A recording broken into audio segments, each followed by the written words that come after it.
news. Good news. Good news. Good news. All right. So, you watched Black Panther, right? Yeah, I did. And you know how the whole mythical Wakanda was built on vibranium? Yeah. Well, there's a village in Uganda that is built on shea butter. So what do we call it? Shiabranium. I don't know. It's just shea butter. So what? That's like their that's like their natural resource? Yes, shea butter and then solar power. Right.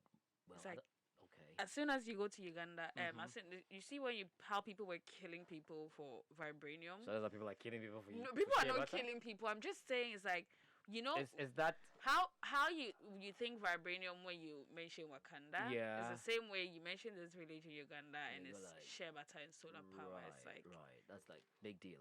yeah. High demand. Super. Yes. Tell us about So, it. an intentional community in rural Uganda is drawing on green technology, local resources, and old school philosophy to create a thriving village. Right. Now, the village is called Okere Momkok. Okay. Okere Momkok. It's also known as Okere City. And it was destroyed during the Ugandan Civil War in the 1980s, but it is now being rebuilt into a sustainable community that's home to 4,000 people. Right. Okere City is built around sustainable principles like renewable energy and the sustainable harvesting of natural resources. Okay. This village has a clinic, a church, a school, a nightclub. What? just use the shea butter, you go party all night, I'm just loving the vibe. Huh? A nightclub that doubles as a community center. Okay. Fair enough. Markets, bars, and a bank. Right. Electricity generated through solar energy is available to everyone, and then clean water thanks to modern borehole methods keep the all too normal cholera outbreaks in the region at bay. Okay.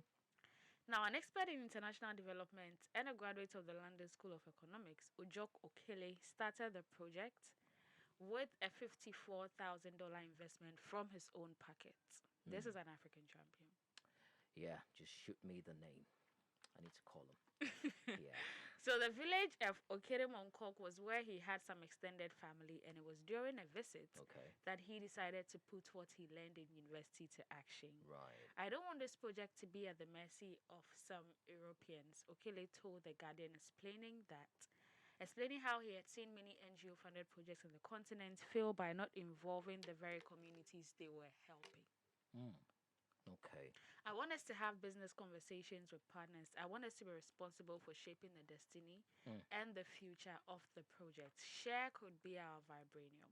Right. Now, all businesses in the town pay for themselves. For example, the school allows pupils to pay up to have their tuition in sugar, beans, firewood, and other commodities. Okay. While the clinic has flexible installments billing policies.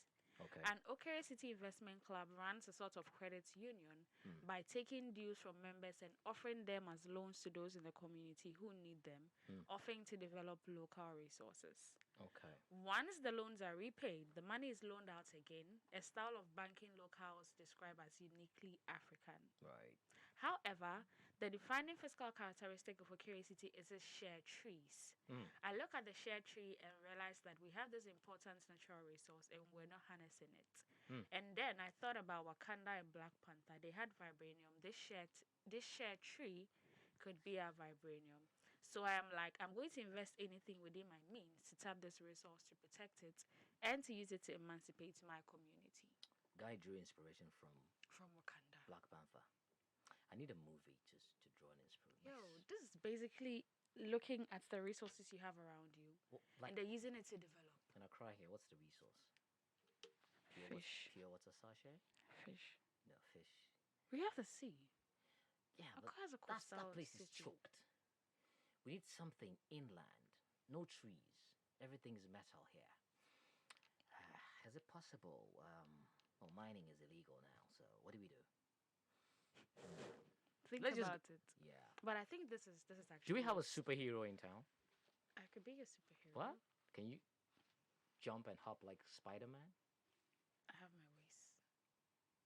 Well, they say for an African man to fly, you know what it is, right? That's just by the way. But this is a great. But it's this a is great thing, yeah. I Yeah. mean, just tapping into the resources around and then using it for community good is just amazing. Right. How they are using, how everything is in the community. How you don't need money to go to school. It's like if your parents are producing beans, then you go pay your fees in beans. You know, the whole idea about even development is to limit the rate at which people migrate. Develop yourselves within the community. Yes. And this is a great thing. And then they're giving loans. Exactly. To the same people. So the money still remains so in there. everything remains in the community. It's a great initiative. It's actually a great initiative. Oh, yeah. I want to say kudos. Big ups, to Ojok-Okelo. Yeah. Now, the next good news we have is we talked about poaching sometime last week. Right? So, traps that once snared Uganda's wildlife are turned into intricate arts with snares to wares. Wow.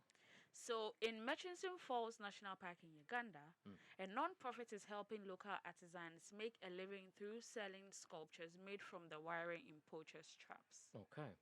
That's super great. That is great. I mean, they're not just protecting the animals, they're creating employment.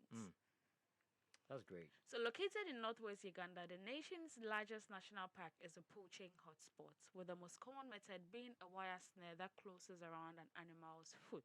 Wow. Most poaching is done for meat, as the communities surrounding the park are some of the poorest in the country, and most of the animals poached are smaller herbivores. Right. Snares to West is what the non-profit is called, and it aids local people in developing their artist eye and crafter's hand to weave hundreds of locally captured snares into intricate wire sculptures of the park's wildlife. Right. So they gather these traps and then they create an elephant. For me, I just think there's always an opportunity around us. You just need to identify it and know how to go about it. This is great. I love it. This is outstanding. Yeah. I mean, and you should see the artwork. It's great. I'm seeing a hippo. I'm seeing 2 giraffes. Wow. I'm actually looking at 1 giraffe, and I'm then not there's an looking elephant. At anything. I'm just imagining what's going on there. But yeah. I mean, big ups to Snares to West, because I mean, we have to protect the wildlife. Oh, if every animal goes extinct, then what would a future generation come to I just meet? feel pity for them. Because you know how we are so fascinated by dinosaurs, and then we're like, we even see movies where they are trying to bring back dinosaurs. It's like we wish, we don't know, nobody knows what happened to dinosaurs. We are not saying anybody killed them. We don't know what happened to dinosaurs. Their bones are some of the most valuable things in the world. So just imagine your child, you grow up, you give birth, and then you tell your child, we used to have elephants. Would you want to have that conversation in the future? And all they're seeing is bones. Is a made-up elephant image, and all stuff. So we actually need to protect wildlife. And the thing is, they also play a significant role in the environment. Yes, they do. You know, in fact, they were created and they were placed there for a reason. Everything was created for a reason. I mean, so why are you killing these animals? Chop. Medicine. If you eat well, you're not fall sick. Okay. So that's all we have on Good News. All right, thank you. The show was Africa Daily on Africa Global Radio.